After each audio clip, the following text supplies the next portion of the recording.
রাব্বুল আলামিন বলেন, প্রথমে আল্লাহ রাব্বুল আলামিন নিজের অধিকারের কথা বলছেন, আল্লাহর ইবাদত করার কথা বলছেন।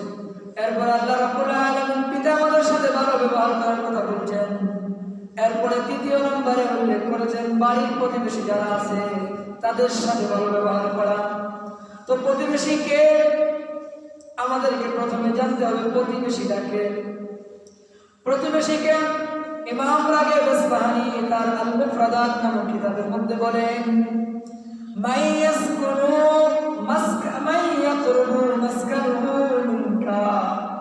যার বাড়ি আপনার বাড়ির পাশে সেই হলো আপনার প্রতিবেশী। আপনার ঘরের পাশে যার ঘর সে হলো আপনার প্রতিবেশী। আল-মুজামুল গনির মধ্যে এসেছে প্রতিবেশীকে বলা হয়েছে যে ব্যক্তি আপনার বাসার পাশে বসবাস করে সেই ব্যক্তি হলো আপনার প্রতিবেশী। আরেকটা সংজ্ঞায় বলা হয়েছে তোমার বসার জায়গার পাশে যে ব্যক্তি বসে সেও তোমার প্রতিবেশী। তবে প্রথম প্রতিবেশীরা হলো দীর্ঘমেয়াদী, দীর্ঘক্ষণ সময় দীর্ঘদিন তার সাথে বসবাস করে। আর পরবর্তী সংখ্যার মধ্যে বলা হয় যে অল্প সময়ের প্রতিবেশী। তো এই প্রতিবেশী কি পরিমাণ জায়গার মধ্যে বসবাস করলে সে আপনার প্রতিবেশী, আর কতটুকু দূরে বসবাস করলে সে আপনার প্রতিবেশী না, এ ব্যাপারে ইমাম বুখারী রাহিমাহুল্লাহ রচিত আদাবুল মুফরাদাত নামক কিতাবের মধ্যে আসছে। হযরত হাসান বসরি রাহিমাহুল্লাহকে যখন প্রতিবেশী সম্পর্কে জিজ্ঞাসা করলেন, হাসান বসরি রাহিমাহুল্লাহ তখন বললেন, আরবাঈনা দারান আমামা, তোমার বাড়ির সামনে 40টা ঘর, ওয়া আরবাঈনা আন খালফিহি, পিছনে 40টা ঘর, ওয়া আন ইয়ামানিহি আরবাঈনা দারান, ডান পাশে 40টা ঘর, ওয়া আরবাঈনা আন ইয়াসারিহি, বাম পাশে 40টা ঘর। এই জায়গার মধ্যে যত মানুষ বসবাস করে এই মানুষগুলো হলো তোমার প্রতিবেশী। হযরত আলী রাদিয়াল্লাহু তাআলা আনহু থেকে বর্ণিত আছে প্রতিবেশীকে মান সামিআন নিদা ফাহুয়া জারুন, যে ব্যক্তি আযানের আওয়াজ শুনে সেই ব্যক্তি তোমার প্রতিবেশী।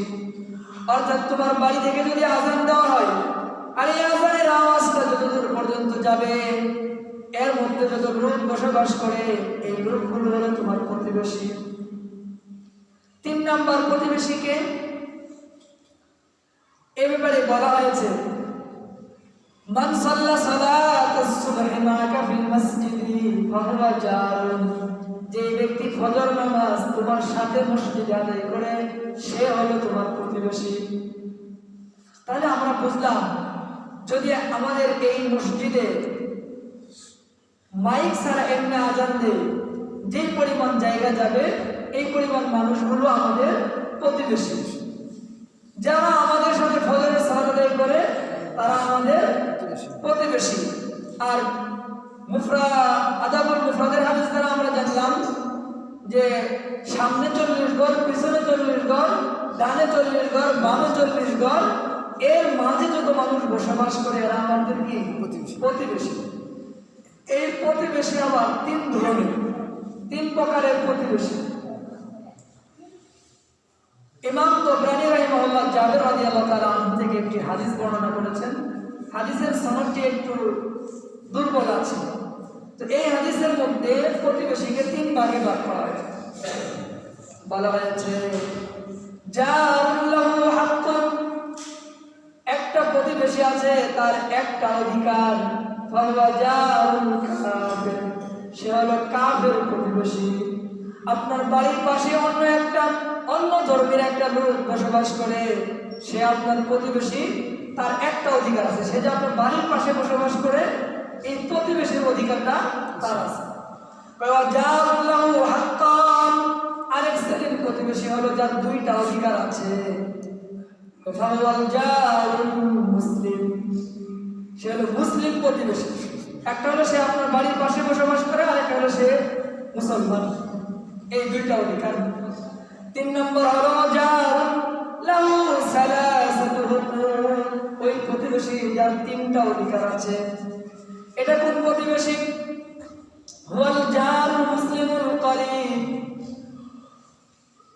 নিকটতম আত্মীয় প্রতিবেশী, নিকটতম মুসলিম আত্মীয় প্রতিবেশী। মানে একটা হলো তার সে প্রতিবেশী একটা অধিকার, আরেকটা হলো সে মুসলমান, আরেকটা হলো আপনার আত্মীয়। এই তিন শ্রেণীর প্রতিবেশী। তাহলে আমরা বুঝলাম দূরবর্তী প্রতিবেশী আছে, আবার নিকটবর্তী প্রতিবেশী আছে। এই দূরবর্তী আর নিকটবর্তী প্রতিবেশীর মধ্যে কোনো পার্থক্য আছে কিনা? বুখারীর হাদিসের মধ্যে আসছে, আম্মা জানা আয়েশা রাদিয়াল্লাহু তাআলা আনহা রাসূলকে বললেন, ইয়া রাসূলুল্লাহ ইন্না লি জারাইন, হে আল্লাহর রাসূল আমার দুইটা প্রতিবেশী আছে। ফা ইলা আইহিমা উহদি, এই দুই প্রতিবেশীর মধ্যে আমি কাকে হাদিয়া দেব? রাসূলুল্লাহ সাল্লাল্লাহু আলাইহি ওয়াসাল্লাম বললেন, ইলা আকরাবিহিমা মিনকি বাবান, যেই প্রতিবেশীটা তোমার দরজার কাছে, দরজা থেকে যেই প্রতিবেশীর ঘরটা বেশি কাছে হয়, ওই প্রতিবেশীকে তুমি হাদিয়া দাও। সুনানে আবি দাউদের 5155 নম্বর হাদিসের মধ্যে আসছে, আম্মা জান হযরত আয়েশা সিদ্দিকা রাদিয়াল্লাহু তাআলা আনহা বললেন, ইন্নালি জারাইন ফা ইলা আইহিমা আবদাউ, কার মাধ্যমে আমি হাদিয়া দেওয়া শুরু করব, কাকে আমি আগে হাদিয়া দেব? রাসূলুল্লাহ সাল্লাল্লাহু আলাইহি ওয়াসাল্লাম বললেন, বিআদনাহুমা বাবান, যে ব্যক্তি তোমার ঘরের কাছে তাকে আগে হাদিয়া দাও। এজন্য আমরা যদি কখনো কাউকে কোনো কিছু দেই, তাহলে উচিত হলো আমার ঘরের পাশে যে মানুষগুলো আছে তাদেরকে আগে হাদিয়া দিতে হবে। আমার ঘরে এক জায়গায় মাঝখানে দুই ঘর বাদ দিয়ে আমরা আরেক ঘরকে কি করি, মানে বিভিন্ন সময় তরকারি বিভিন্ন জিনিস দিয়ে থাকি, তো এটা দেওয়াটা শরীয়ত সম্মত হলো না, ইসলামের যে চাহিদা ওই চাহিদা অনুযায়ী হলো না। এই জন্য আমরা যাকে আগে দেওয়া দরকার তাকে কি করব, আগে দেব। দুই নম্বর কথা হলো প্রতিবেশী সম্পর্কে ইসলাম অনেক গুরুত্ব দিয়েছে। কেমন গুরুত্ব দিয়েছে? বিদায় হজের ভাষণে নবী সাল্লাল্লাহু আলাইহি ওয়াসাল্লাম প্রতিবেশী সম্পর্কে অনেক ওসিয়ত করলেন। হাদিসের বর্ণনাকারী সাহাবী আবু উমামা রাদিয়াল্লাহু তাআলা আনহু বলেন, قال النبي صلى الله عليه وسلم اوصيكم بالجار, নবী সাল্লাল্লাহু আলাইহি ওয়াসাল্লাম বিদায় হজের ভাষণে বললেন, ওসিকুম বিল জার, আমি তোমাদেরকে প্রতিবেশী সম্পর্কে ওসিয়ত করতেছি। বর্ণনাকারী সাহাবী বলেন, রাসূলুল্লাহ সাল্লাল্লাহু আলাইহি ওয়াসাল্লাম এত অধিক পরিমাণে ওসিয়ত করলেন, ফাকুলতু আন্না ইন্নাহু ইউরিসুহু, বর্ণনাকারী সাহাবী বললেন, রাসূলের ওসিয়ত দেখে মনে হলো আমার যে রাসূল প্রতিবেশীকে উত্তরাধিকারী বানিয়ে দিবেন, ওয়ারিস বানিয়ে দিবেন। বুখারীর হাদিসের মধ্যে আসছে, আম্মা জান আয়েশা সিদ্দিকা রাদিয়াল্লাহু তাআলা আনহা বলেন, নবী সাল্লাল্লাহু আলাইহি ওয়াসাল্লাম ইরশাদ করেন, মা যালা জিবরাইলু সিনি, জিবরাইল আমাকে ওসিয়ত করতেছে বিল জার, প্রতিবেশী সম্পর্কে এত পরিমাণে ওসিয়ত করতেছে, হাত্তা যানানতু আন্নাহু সাইওয়ারিসুহু, আমার কাছে মনে হলো যে জিবরাইল আমাকে প্রতিবেশীর উত্তরাধিকারী বানিয়ে দিবেন, ওয়ারিস বানিয়ে দিবেন। মানে এত পরিমাণ প্রতিবেশী সম্পর্কে বলতেছে যে তার সাথে ভালো ব্যবহার করতে হবে, খারাপ ব্যবহার করা যাবে না, ইত্যাদি বিষয় আমাকে এত পরিমাণ বললেন। তাহলে বুঝলাম যে ইসলামে প্রতিবেশীর গুরুত্ব অনেক, প্রতিবেশীকে আপনাকে সম্মান দিতে হবে। বুখারীর হাদিসের মধ্যে রাসূল সাল্লাল্লাহু আলাইহি ওয়াসাল্লাম বলেন, মা কানা ইউমিনু বিল্লাহি ওয়াল ইয়াউমিল আখির ফালইউকরিম জারাহু, যে ব্যক্তি আল্লাহ রাব্বুল আলামিনের প্রতি ঈমান এনেছে, ওয়াল ইয়াউমিল আখির আলামিনের প্রতি ঈমান এনেছে ফালিয়ুকরিম জারাহু, সে যেন তার প্রতিবেশীকে সম্মান দেয়, সে যেন তার প্রতিবেশীকে সম্মান দেয়। যেই ব্যক্তি তার প্রতিবেশীকে মহব্বত করবে না, ভালোবাসবে না, প্রতিবেশীকে সম্মান দেয় না, সেই ব্যক্তি মুমিন না, পূর্ণাঙ্গ মুমিন না। মুসলিম শরীফের 45 নম্বর হাদিসের মধ্যে রাসূল বলেন, ওয়াল্লাযী নাফসি বিয়াদিহি, রাসূল বলেন আমার হৃদয় যার হাতে, ওই সত্তার কসম করে বলছি, ওয়াল্লাহি লা ইউমিনু আবদুন, বান্দা মুমিন হতে পারে না হাত্তা লিউহিব্বা লিজারিহি মা ইউহিব্বু লিনাফসিহি, নিজের জন্য যে জিনিসটাকে পছন্দ করে, যতক্ষণ পর্যন্ত প্রতিবেশীর জন্য ওই জিনিসটাকে পছন্দ না করবে ততক্ষণ পর্যন্ত ওই বান্দাটা পূর্ণাঙ্গ মুমিন হতে পারে না।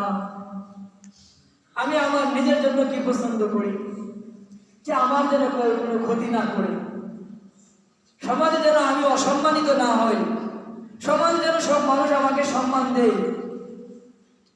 তো আমারও এই জিনিসটা পছন্দ করতে হবে, আমার প্রতিবেশীকেও মানুষ সম্মান দেয়, আমার প্রতিবেশীরও কোনো ক্ষতি না হোক, আমার প্রতিবেশীরও কেউ যেন মানুষ অসম্মান না করে, এটাকে আমার মহব্বত করতে হবে। এটা যখন আমি পারবো তখন কে পারবো? পূর্ণাঙ্গ মুমিন হইতে পারবো। এখন আপনি ভালো না মন্দ বুঝবেন কিভাবে? প্রতিবেশীর কাছে যদি আপনি ভালো হতে পারেন, আল্লাহর কাছেও আপনি ভালো। প্রতিবেশী যদি আপনাকে ভালো বলে, বাস্তবেও আপনি ভালো। প্রতিবেশী যদি আপনাকে মন্দ বলে, আপনি বাস্তবেও মন্দ।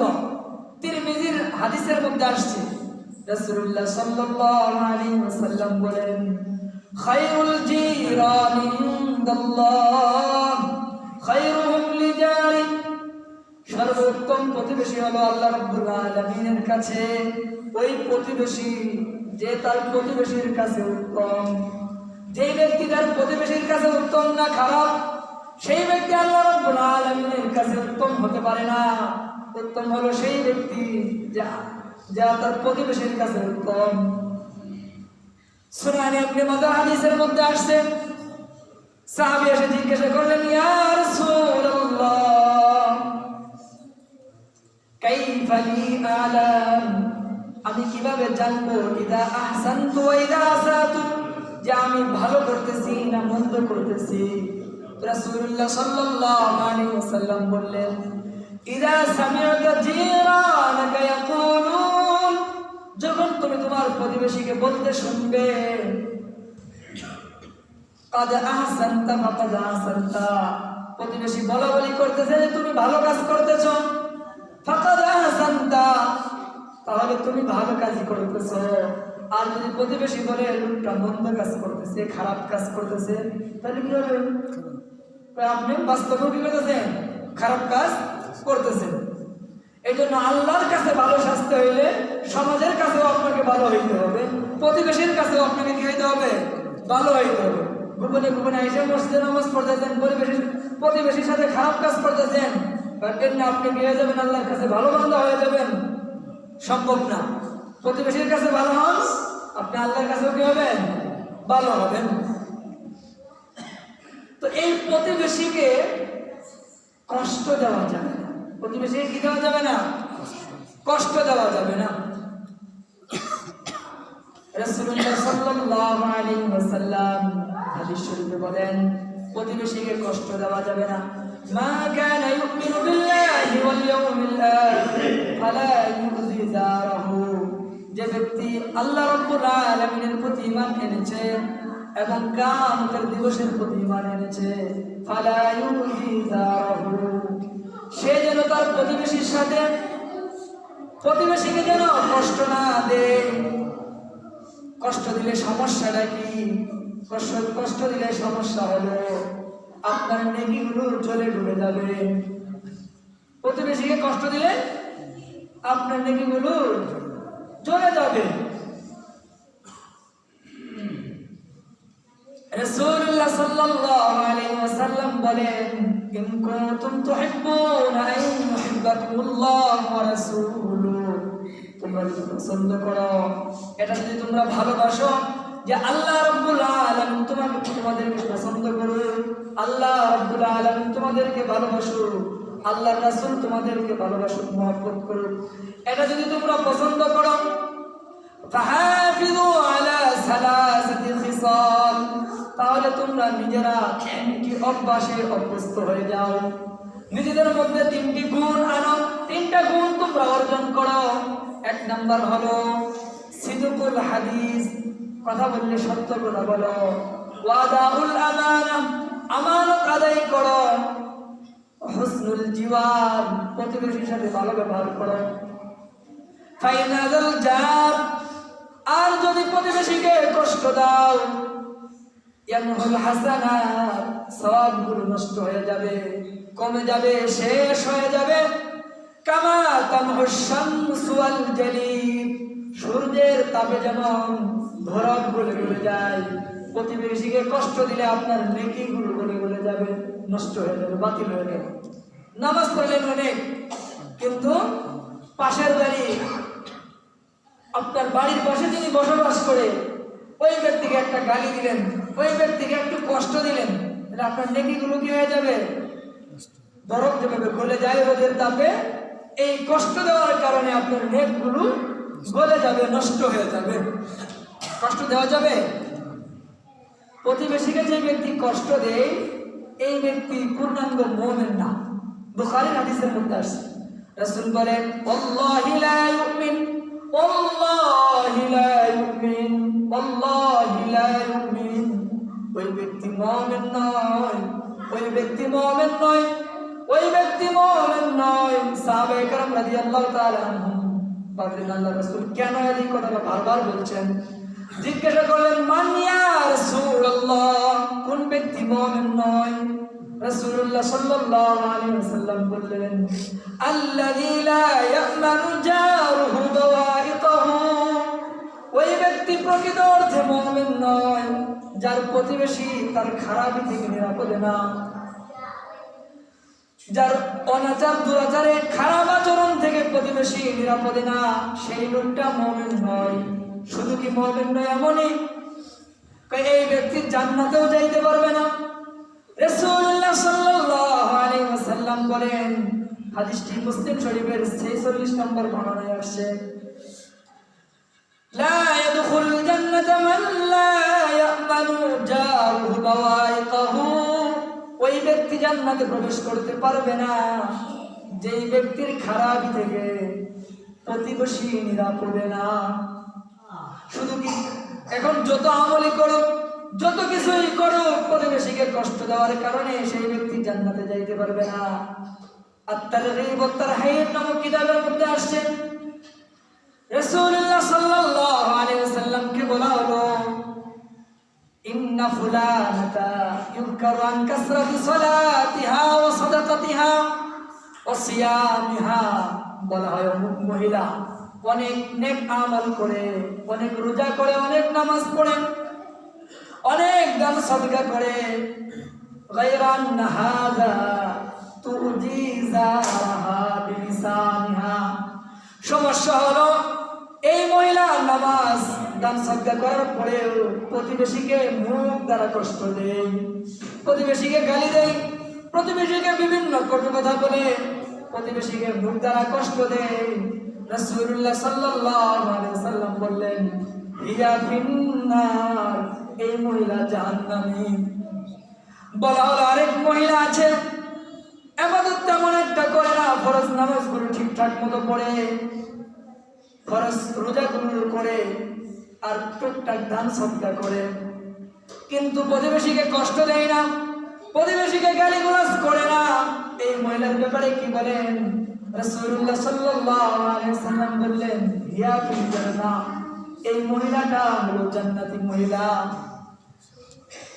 প্রতিবেশীকে গালি দিবেন, তাহলে জান্নাতে যাওয়া যাবে?